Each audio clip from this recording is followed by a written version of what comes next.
episódio, no nosso primeiro episódio, na verdade. Eu agora vou começar também a aparecer um pouquinho mais aqui. Eu me chamo Raquel, sou professora aqui do Bento Avelaira, sou professora de História, Filosofia, Sociologia e, enfim, tô com as minhas colegas de mesa como sempre, vou pedir pra elas se apresentarem, por favor. Oi gente, meu nome é Alice, eu tenho 16 anos, eu sou estudante aqui do Bento desde o 6º ano e atualmente eu tô no 2º ano A. Oi pessoal, tudo bem? Meu nome é Ana Júlia, eu tenho 16 anos, estou aqui desde 2020, né, do 6º ano. Não, 2021, perdão, do 6º ano, e eu estou atualmente também no 2º ano A. Muito bom, a gente vai começar mais um episódio do nosso TV Bento aqui, do nosso podcast, e hoje a nossa pegada vai ser um pouquinho diferente, né, como vocês podem perceber, a gente não tem um convidado, mas nossas temáticas são extremamente legais de se discutir, então a gente vai estar conversando juntas, né, sobre essas temáticas. E claro, não se esqueçam de poder curtir o nosso vídeo, poder compartilhar. A forma de vocês apoiarem é fazendo isso, é compartilhando, é curtindo, é falando sobre, é mostrando para outras pessoas, tá bom? A gente que quer dar mais visibilidade pros estudantes na rede estadual de São Paulo, principalmente. Essa é a forma da gente conseguir apoiar, tá bom? Hoje, as meninas escolheram alguns temas, né, pra gente poder conversar. E o nosso tema hoje a gente vai falar sobre preconceito social disfarçado. A gente estava falando nas aulas de sociologia, né, meninas, sobre violência. A gente falou com o 2º ano sobre tipos de violência e elas trouxeram essas temáticas que eu achei extremamente interessante e importante também. Mas eu vou pedir para elas poderem trazer as pautas, então, que a gente vai começar. Por favor. Bom, gente, como primeira pauta, a gente vai falar um pouquinho sobre apropriação versus valorização. A gente vai discutir por que as coisas elas só viram moda quando elas são lançadas na periferia, quando a grife copia. A questão da apropriação cultural, eu acho que é importante a gente definir primeiro, né, o que seria apropriação cultural, porque às vezes nem todo mundo sabe o que é. Apropriação cultural, como diz o termo, é se apropriar de uma cultura que não é sua, né, que não tem aquele valor, aquele significado pra você, mas que você se apropria porque se tornou legal ou se tornou moda, né? Então, poder se apropriar de uma cultura, né, é uma discussão um tanto delicada às vezes, porque imagino que vocês saibam, não existe cultura pura, né? Nenhuma cultura ela é pura. Todas as culturas são mescladas, ainda mais a gente no Brasil, que tem uma mescla de vários povos, né? A gente tem a mescla do africano, do europeu, do indígena, então a gente tem uma cultura extremamente mesclada.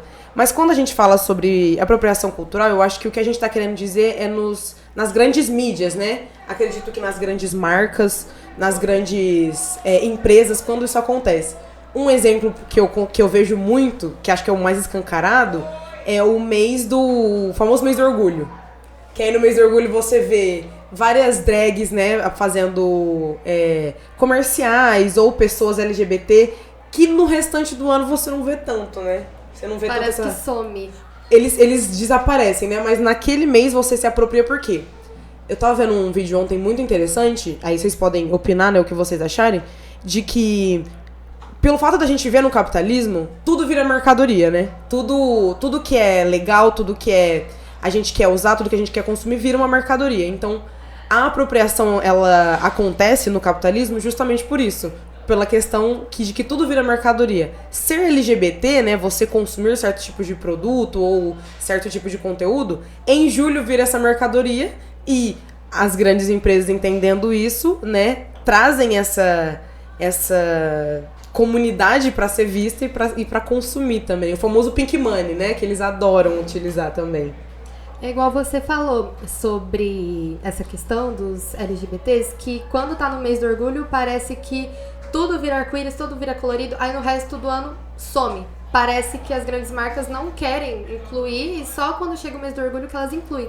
Eu acho uma coisa interessante, voltando pra esse negócio de que só quando a grife vai lá e faz que vira algo realmente importante, é sobre não só agora que tá nessa época de Copa do Mundo, essas coisas, mas há um tempo atrás deu muito uma viralizada na estética brasileira, né? Muita gente lá na gringa usando chinelo, sim, usando aqueles croppeds do Brasil. Sim, a estética da favela, né? A estética da comunidade. Eu acho engraçado que aqui no Brasil não é valorizado, mas lá fora a gente teve que ter alguém que notou a gente pra virar Se algo apropriando, de certa que forma, a gente né? valoriza, sendo que antes a gente tava se lixando pra isso. Exatamente. E falando sobre essa questão um pouquinho mais da apropriação, às vezes as pessoas, elas se focam na questão individual, né? Sempre quando você fala de apropriação cultural, sempre tem alguém que fala, então quer dizer que pessoas brancas não podem usar tranças.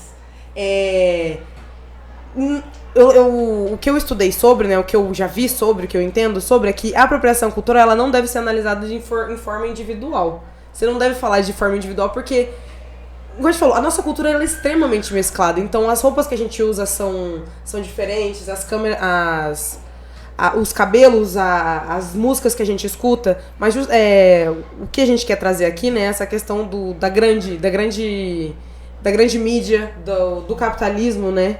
Mas também tem outros exemplos. Vocês conseguem pensar em alguns outros exemplos além dessa questão do LGBT? O que mais? O que eu vejo bastante é a questão da periferia, mas também a questão da linguagem, a questão da música. Ao longo da história a gente viu muito isso de... Vocês conhecem o Elvis, certo? Sim. Com certeza. Vocês sabiam que o Elvis, ele foi uma pessoa branca, né? Mas ele cresceu num bairro negro dos Estados Unidos. A música que ele fazia, né? Ele cresceu num bairro negro, então ele escutava as mesmas músicas, a religião era a mesma que essas pessoas, né? E aí ele começou a exportar essa música e essa cultura pra fora do bairro dele. E começou a vender de forma que antes não vendia. Por quê? Justamente porque ele era um homem branco, utilizando desses ritmos, dessa música, pra conseguir vender. Não tô dizendo que o Elvis fez uma apropriação cultural, né? Não tenho lugar pra falar isso. Mas eu lembro que quando eu estudei isso na faculdade, foi muito interessante ver que por ele fazia o mesmo tipo de música que outras pessoas negras já faziam, só que ele, por ser branco, essa música chegou mais longe do que outras pessoas anteriores a ele, porque as músicas que ele fazia, né, o rock and roll dele, que o gênero do rock and roll, já tinha muita gente que fazia, só que nunca foi tão popular, tal como quanto ele fez isso, né? Inclusive, o gênero rock, ele foi criado por uma mulher negra. E aí, quando a gente pensa em referências do rock, provavelmente não tem nenhum negro ali no meio, sendo que o rock, ele descende disso. Sim. E muita gente não sabe. Mas talvez, se fosse uma pessoa branca que tivesse criado, talvez a gente tivesse na memória, né? É igual esse caso do Elvis que você comentou. Talvez se o Elvis, ele fosse um homem negro, talvez ele não conseguisse ter ido tão longe quanto ele foi sendo um homem branco. Uhum. E é exatamente o que eu tinha falado sobre a questão da mercadoria. A música, as pessoas gostam da música. Então ela vende. Só que a questão é quem tá vendendo ela. No caso do Elvis, era um homem branco, um homem bonito, um homem que dançava bem, então ele conseguiu vender por causa disso. Então, as pessoas, elas... É muito bizarro, assim, de pensar que as pessoas, elas querem consumir, né? Nós queremos consumir essas coisas, mas depende de quem que tá vendendo, de quem que tá se apropriando daquilo, ou o que aquilo significa, sabe? Então, é um tanto revoltante nisso, né? Essa questão de você colocar esses preços exorbitantes em uma coisa que era acessível, só que por alguém que utilizou, né, de fora, talvez. Eu lembro eu comentei com vocês na sala de aula de essa questão da estética da comunidade, que eu sei que a Nike lançou um comercial super legal, assim, bem bonito mesmo na comunidade, com toda essa estética bem interessante. Só que aí você vai ver o preço de uma roupa dessa, ela não é acessível muitas vezes para uma pessoa que mora neste lugar ao qual ela fez a referência, né? É uma forma de representatividade, só que sem a pessoa conseguir ter o tal produto que a representaria. Exatamente. Ou seja, a gente diz pra inglês ver, né? Vamos fazer aqui pra todo mundo ver, mas o acesso mesmo não é todo mundo que tem, né? Não é todo mundo que consegue. E essa apropriação, né? A gente tem que ficar atento justamente por isso. A gente tá valorizando pelo fato de serem pessoas de uma certa cor, ter um cabelo de um certo tipo. É importante a gente prestar atenção a isso. Porque a gente, às vezes, nem se atenta, né? Mas é bem legal. E a nossa próxima pauta, queria pedir pra Ana chamar a nossa próxima pauta. A nossa próxima pauta é o sotaque como marca cultural. Bom, que nem o mineirês, pernambuquês, na TV ele muitas vezes é escondido, como também muitos outros sotaques. Muitas pessoas, esse negócio do sotaque é uma coisa muito difícil de discutir, porque a maioria das vezes que você tá falando de um sotaque, alguma coisa, você está ironizando aquele sotaque, então você está trazendo o seu preconceito. Exato. Já ouviu falar o famoso sotaque neutro, né? Não sei se vocês já ouviram falar, não, porque São Paulo tem um sotaque neutro. Fala, não, queridão, calma aí. Não é que tem um sotaque neutro, é que a gente, por viver aqui, né, viver em São Paulo, a gente ainda vive no interior, então a gente tem um sotaque mais caipira, entre aspas, né? Mas eu já ouvi falar muito isso, de que, em São Paulo a gente tem um sotaque neutro. Eu fico, não, meu bem, a gente não tem um sotaque neutro, a gente tem um sotaque de São Paulo. Aí você tem outros sotaques pelo Brasil, outros regionalismos que são muito diferentes, são extremamente diferentes. E ver essa representatividade também é difícil às vezes. Falando sobre essa questão do sotaque, da língua, quando eu tava estudando um assunto que eu gosto muito de conversar sobre é o preconceito linguístico que a gente tem com as pessoas, né? Desde a questão do sotaque até a forma de falar mesmo. Porque muitas vezes o preconceito linguístico, ele não vem só em forma de preconceito linguístico. Ele é somente uma das manifestações do nosso preconceito com pessoas, muitas vezes, pobres ou que não tiveram acesso à educação e tudo mais. E hoje no Instagram eu vejo muitas influenciadoras, né? Teve uma mais famosa falando sobre essa questão da língua, nem lembro o nome dela, mas falando sobre a questão da língua e falando sobre como a gente tem que se educar na questão de falar e que falar dessa forma é errado e tudo mais. E querendo ou não querendo é somente uma forma de expressar um preconceito, né?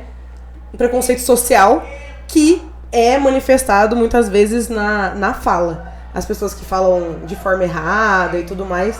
E você limitar a língua para essas pessoas também, né? Eu lembro que durante a faculdade a gente falava sobre isso e como o conhecimento que é produzido, ele não é produzido de forma acessível, numa linguagem acessível, né? Para as pessoas, para os alunos e tudo mais. Na minha aula eu tento muito usar essa questão da língua de forma mais acessível, mas ainda assim tem alunos que falam: professora, eu não entendi, o que é esse termo, né? E aí eu vou tentando explicar. Mas e vocês, o que vocês acham sobre a questão do preconceito linguístico? Ou essa questão do sotaque, mais especificamente? Bom, eu não sou uma pessoa que assiste muita televisão, mas os meus pais assistem, e às vezes eu assisto com eles, e eu percebo que, e principalmente em novelas, a pessoa que ela tem um sotaque mais cearense, por exemplo, ela nunca vai ser a pessoa que vai ser a pessoa rica. Ela sempre vai ser a pessoa de classe mais baixa, ela sempre vai ser a pobre. E é muito interessante a gente analisar isso, porque é como se as coisas, o sotaque, toda a cultura cearense fosse que eles moram em casinhas no meio do nada, com cactos ali no meio. No meio do deserto, praticamente, então, né? Sendo que a TV... Hoje em dia até que não, mas ela é um dos maiores, continua sendo um dos maiores veículos, né, de informação. Com certeza. E se a TV mesmo passa essa informação, uma criança que assiste TV junto com os pais, ela cresce com essa imagem do Ceará na cabeça, Sim. Sendo que o Ceará não é assim há muitos anos. E isso é interessante da gente ver. Esses dias a gente estava até falando na aula de sociologia sobre os diferentes tipos de preconceito, e a gente falou sobre aquele preconceito que ele vem em forma de piada, né? A gente comentou sobre isso. E é incrível que quando a gente pega essa parte linguística, todo aquele sotaque que não é considerado neutro, ele automaticamente é ridicularizado por outras pessoas. Sim. Quando a gente tava comentando sobre isso, e eu me coloquei a pensar, né, eu mesma. Fico, gente, quando você escuta pessoas falando com esse sotaque, muitas das vezes o sotaque nordestino, né, que é muitas vezes o mais atacado, eu fiquei... Nossa, muitas vezes quando eu escutava, eu não sentia autoridade nessa pessoa. Não, mesmo que ela fosse uma pessoa extremamente inteligente, né, ou culta na área, eu não sentia autoridade pelo fato de, tipo, parece que é cômico, porque eu fui ensinada a ver esse sotaque como algo cômico, como algo, muitas vezes nas novelas, né, a gente vê nos filmes, como algo, talvez, mais informal, mais cômico mesmo. E eu fiquei, eu tenho que me educar nisso, eu tenho que parar de pensar nisso e pensar de que esses sotaques são sotaques diferentes, de formas diferentes, né? Ontem eu tava vendo um vídeo de um repórter da Globo e ele falando sobre a questão do sotaque dele, né? Quando ele chegou e falando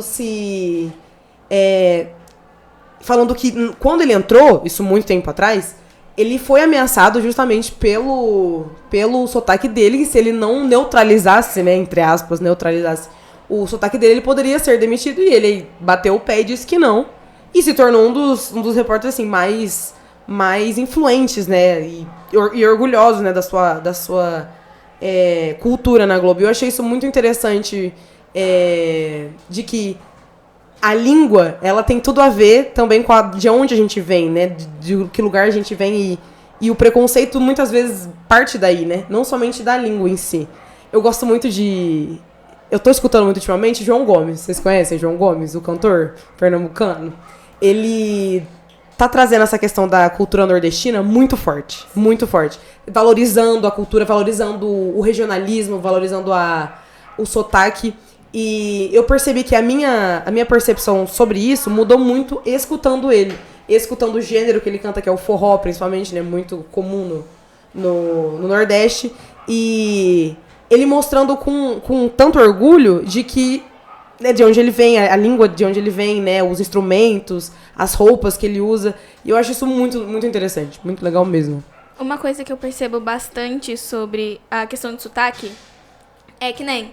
Como a gente percebe muitos sotaques na sala de aula, porque tem muitos alunos que vieram de fora, né? Exato. E eu percebo muito que, às vezes, um aluno que veio do Nordeste, que veio mais distante daqui, mais distante, ele automaticamente ganha um apelido de um estado e pode ser que ele nem seja daquele estado. Famoso baiano, né? Que o pessoal tem exatamente. Já percebi isso também na sala de aula. Quando eu tava na escola, isso acontecia também, né? Quando você tinha alunos que... E você reduz tanto aquela pessoa a uma coisa só, sendo que... Se a gente fala de Nordeste, a gente fala de uma imensidade de diversidade cultural, linguística também. Então, eles são muito diferentes, né? Entre eles e... Muitas vezes é complicado a gente falar que só é de uma forma, né? Só acontece de certa forma. Mas, no final das contas, o preconceito linguístico, seja no sotaque, seja na forma de falar, ele só é um preconceito social que as pessoas falam, né? Que as pessoas aceitam muitas vezes, porque falam, não, mas não é que eu sou... Não é que eu tenho preconceito contra essa pessoa. Tenho preconceito contra o jeito que ela fala. Mas será que essa pessoa teve esse acesso? Ela teve essa oportunidade de aprender, né? Ela teve outras oportunidades. E a língua, querendo ou não querendo, ela é o primeiro meio, assim, da gente mostrar quem a gente é. Né? Quando você fala de gírias também, né? Quem fala muito sobre preconceito linguístico é o Emicida, o rapper. Ele fala muito sobre isso. Sobre você ter que se encaixar, muitas vezes... você fala de uma certa forma que entre vocês ali, vocês se entendem, mas fora não. E de certa forma isso causa uma identidade também, né? A maneira que você fala, você se identifica com alguém. Isso é muito interessante. Estudar línguas, gente, é muito legal. Eu adoro. E vamos partir para a nossa última pauta, porque a gente fala demais, mas a gente tem tempo, mas tá muito legal. Vamos lá. Bom, agora a gente vai pra nossa última pauta, tava bem ansiosa pra falar dela, Sim. Que é a nossa pauta 3, sobre religiões de matriz africana e intolerância. A gente vai falar um pouco sobre por que essas religiões normalmente elas são tão atacadas e recebem aí tantas coisas ruins, sendo que outras religiões, elas não costumam receber o tratamento que essas religiões recebem. Perfeito. Só pra antes da gente começar, eu vou dar uma pequena contextualização que as meninas provavelmente já sabem, mas para todo mundo, né? A questão da religião africana, ela veio pro Brasil através dos escravizados que vieram para cá, mas obviamente ao chegar aqui, esses costumes, né, esses orixás que eram adorados, eles não foram aceitos. Então, a forma dos africanos conseguirem adorar quem eles queriam adorar na sua própria cultura foi misturar, né, mesclar junto, muitas vezes, com a igreja, com a religião que era dominante na época, que era a igreja católica. Por isso que muitas vezes tem essa relação entre orixás, seja da Umbanda ou seja do Candomblé, junto com santos, né, católicos. Então, só pra gente entender como que funciona essa questão de onde que veio essas religiões, né? De onde que surgiram. E sabe uma coisa interessante, meninas, que eu não sei se vocês sabem, eu acho que eu sabia no fundo da minha cabeça, mas eu pesquisei e eu lembrei. Na África em si, essas religiões não são as mais praticadas. A maioria do continente africano é ou cristão ou islâmico. Pois é, boa parte ali, mais perto do Oriente Médio, né, a parte do Egito ali, eles são, na maioria, islâmicos. E na outra ponta, né, você tem uma grande quantidade de pessoas cristãs. Só que os africanos que vieram pra cá especificamente, eles sim eram mais praticantes dessas religiões diferentes, né, do cristianismo e do islamismo. E ao chegar aqui, eles continuaram, né, reproduzindo essas crenças, esses cultos também. E encontraram essa forma de conseguir se disfarçar, né? E esse sincretismo ficou tão profundo que tem pessoas até hoje que praticam ele. Mas também já tem outras religiões que não praticam tanto, né? Mas elas já separaram mais essa questão. A África, ela é rica em muitas coisas, Muitas. mas ela é muito rica em crenças, né? Eles têm vários tipos de crença muito diferentes entre si, depende da região que a gente tá, porque a gente reduz a África, é como a gente tava falando nos estados, né? Ali do Ceará, que a gente reduz a uma única coisa. Uma coisa só. Reduzem a África a uma única coisa que ela não sei o que, não sei o que, não sei o que, sendo que a África, gente, é um país riquíssimo. E eu acho incrível, a gente estava falando sobre, né, que os escravizados daquela época trouxeram essa parte aí das religiões africanas aqui para o Brasil. E olha isso, olha o quanto tempo eles trouxeram essas religiões para cá. E assim, o Brasil, ele tem uma diversidade aí de crenças, mas ele, mesmo sendo um estado laico, o Brasil, ele tem uma religião específica que domina a maior parte aí do Brasil. A gente não tem como não falar sobre isso. Quando você vê uma cruz, por exemplo, ou um santo em um prédio público, você já tá vendo que não tá sendo tão laico assim, né? Tanto que a maior parte, principalmente cidadezinhas ali do interior, sempre que você chega na cidade tem um Cristo ali, né? E às vezes, assim, não tem nada a ver, mas tá ali. Então, tá presente. Essa coisa aí. E como as religiões foram trazidas aqui há muito tempo, é de imaginar que depois de tanto tempo delas terem sido trazidas aqui, o preconceito já não fosse algo tão presente na sociedade, mas ainda continua sendo muito atacado esse tipo de religião aqui no Brasil, né? A gente sempre volta pro racismo no final, né? Porque tudo que vem daquelas pessoas que têm a pele escura não é bom, não é legal, é considerado ruim, ou é considerado diabo, enfim. E aí a gente sempre volta pra essa questão da cor da pele, no final das contas. Uma coisa que eu percebo sobre o que a gente falou, né? Que o Estado é laico e tal, é que eu já vi muitas pessoas que são comunicadoras falando o seguinte: o Brasil, ele é católico. Só que se você é praticante ou não, você é católico. Se você não é, Exato. Se você é de outra religião, então tá bom, mas tranquilo. A gente é um país católico. Exato.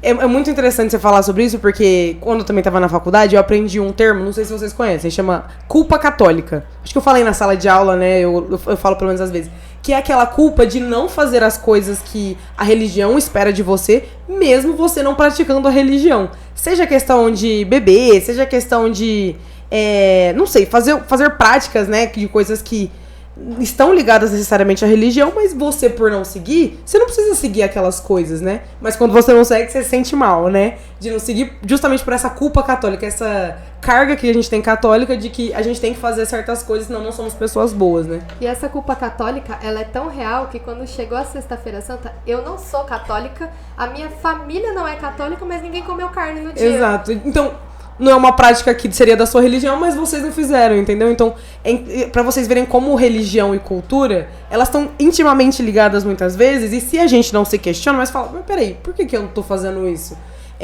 Para as pessoas que praticam, ótimo, legal, elas veem um sentido nisso, né? Mas aquelas pessoas que não praticam, né? É interessante a gente ver isso. E a gente vê essa dominação, né? Pensando na nossa realidade hoje católica, se tornando agora mais evangélica, né? Mais cristã, mais que nada cristã, dominando, né? Tudo. E a gente vê que isso tá no mainstream, isso tá à vista de todos e à vista de tudo, é importante a gente se questionar, né? Se questionar por que isso está acontecendo, né? Por que essas pessoas são deixadas, por que essas religiões são deixadas de lado e tudo mais. Eu acredito que hoje a gente tem muito mais espaço para conversar sobre isso, mas ainda assim é um preconceito muito, muito grande, assim, de que... Não sei, é sempre um pezinho atrás, no sentido de... Teve vezes que eu dei aula sobre isso, e não é que o aluno é uma pessoa ruim, ele não é uma pessoa que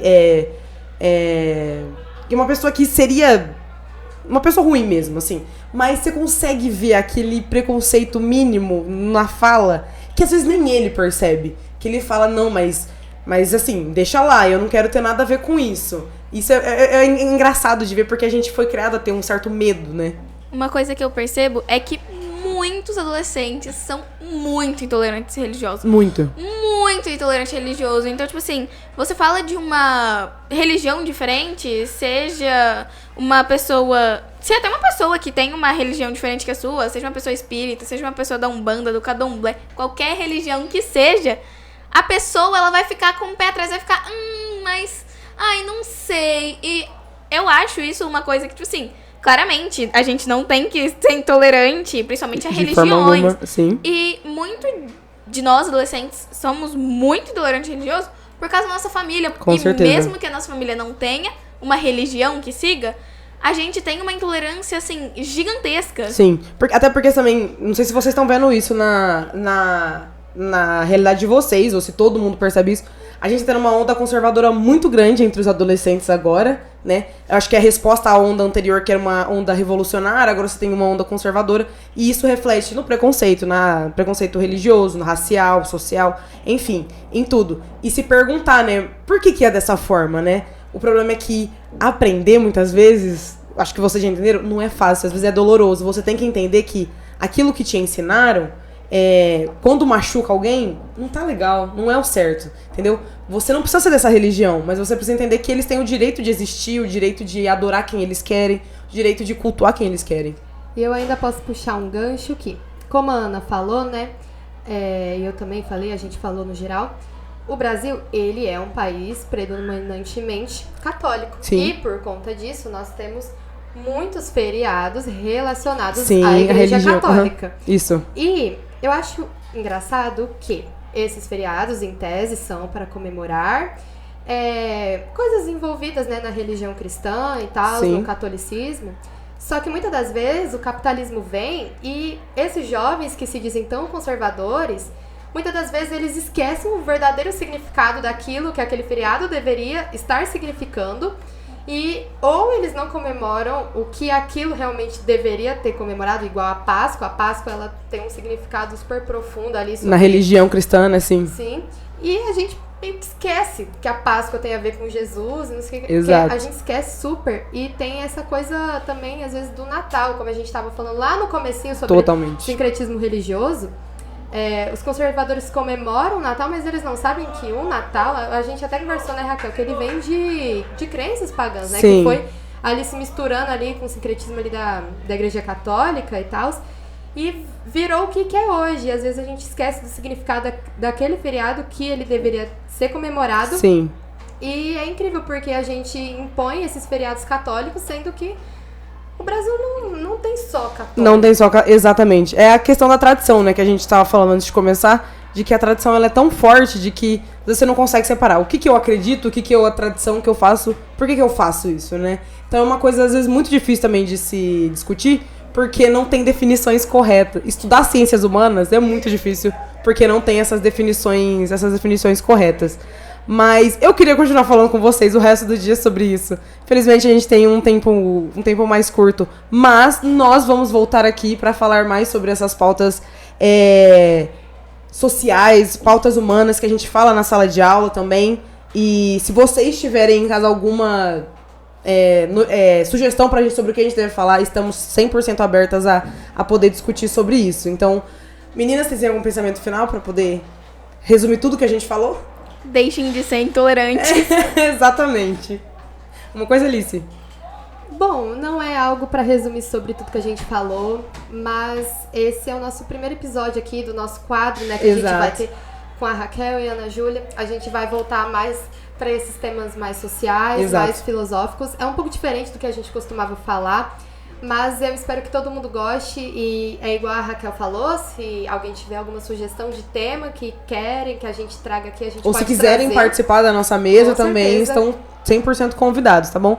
Muito obrigada, meninas. Eu estou super animada pra continuar esse quadro aqui, a gente falando sobre essas coisas. Eu sou suspeita, adoro falar sobre pautas sociais, sobre histórias, sobre filosofia, sociologia. Eu amo, eu acho que vocês têm muito a adicionar. Eu estudei pra isso, mas eu acho que a vivência de vocês também tem muito a adicionar sobre isso. E trazer essas discussões pra vocês. Que por mais que vocês são jovens, todo mundo tem vivências. Vocês aqui falaram, né? Todo mundo nós temos vivências. Então, assim, muito obrigado novamente. E espero que vocês tenham gostado. Não esqueçam de compartilhar, de dar o like de vocês e de apoiar a gente nesse projeto, que a gente quer muito que cresça, tá bom? Então, muito obrigada pela participação e nos vemos.